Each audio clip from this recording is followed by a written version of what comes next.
Eh bien, une fois encore, la consommation d'alcool et de tabac progresse. C'est une tendance lourde. En revanche, l'usage du cannabis recule. Anne Charlottinet avec Annie Tribouard. Un mineur qui titube, encadré par les pompiers. La scène est presque banale aux urgences. Chaque samedi, des jeunes finissent leur soirée sur un brancard. Ils ont été ramassés dans la rue, ivres, parfois inconscients. Vous m'entendez? Cette jeune fille a 17 ans. Je peux vous mettre en position. Vous pouvez vous examiner, s'il vous plaît? Dans son sang, 1,5 gramme d'alcool. Voilà. Je vais ausculter. Ouvrez les yeux, s'il vous plaît. Les adolescents de 17 ans, c'est justement la cible de la dernière enquête de l'Observatoire des drogues. La tendance, une consommation d'alcool de plus en plus fréquente.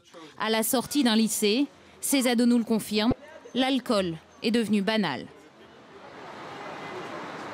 Pour moi, vraiment les meilleures soirées, c'est celles où tout le monde est bourré parce que si on a un bon groupe de potes, c'est comme ça que ça se passe le mieux, quoi. On commence par des mélanges, pas vodka orange, et puis après ça finit par des shots. Et quand on commence les shots, c'est que vraiment déjà on est pas mal bourré, donc après tu te souviens même plus ce que tu as bu ou ce que tu as fait. Enfin, c'est tous les samedis soirs, quoi. Quand on n'a pas d'alcool, on s'amuse pas en fait. On se sent bien quand on est alcoolisé, et puis puisque tout le monde boit de l'alcool, on a envie de faire comme tous les autres, quoi.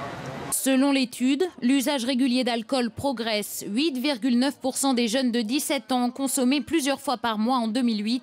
Ce taux passe à 10,5% en 2011. Mais surtout, en 2008, ils étaient 25,6% à avoir été ivres au moins 3 fois dans l'année. En 2011, ils sont 27,8%. Aujourd'hui, cette question de la défonce, cette question du dépassement de soi et d'avoir une expérience physiologique intense, elle habite les jeunes, probablement parce que ils disent qu'ils s'ennuient, qu'ils ont comme ça une angoisse béante par rapport à l'existence, à ce qu'ils vont devenir. Et probablement, il y a quelque chose qui est d'aller éprouver quelque chose. Et éprouver à risque très élevé. Les risques ont beau être élevés, les mineurs n'ont pourtant aucun mal à s'en procurer. Dans les soirées, l'alcool est accessible. Certains en ont déjà bien abusé.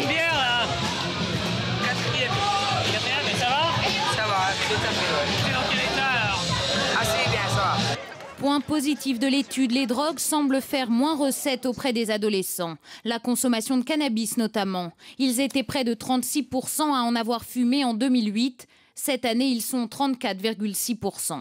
Le cannabis en perte de vitesse, comme les autres drogues. Les drogues plus dures, genre la cocaïne ou quoi, moi personnellement, j'y toucherai jamais. Je pense que c'est trop dangereux, qu'il y a trop de risques. J'en ai vu circuler, mais j'en ai jamais testé. La drogue, j'ai pas envie, et la cigarette non plus, donc voilà. Campagne de prévention ou répression accrue, difficile pour l'instant de savoir pourquoi les jeunes semblent moins tentés par la consommation de ces drogues. En bref, à Marseille,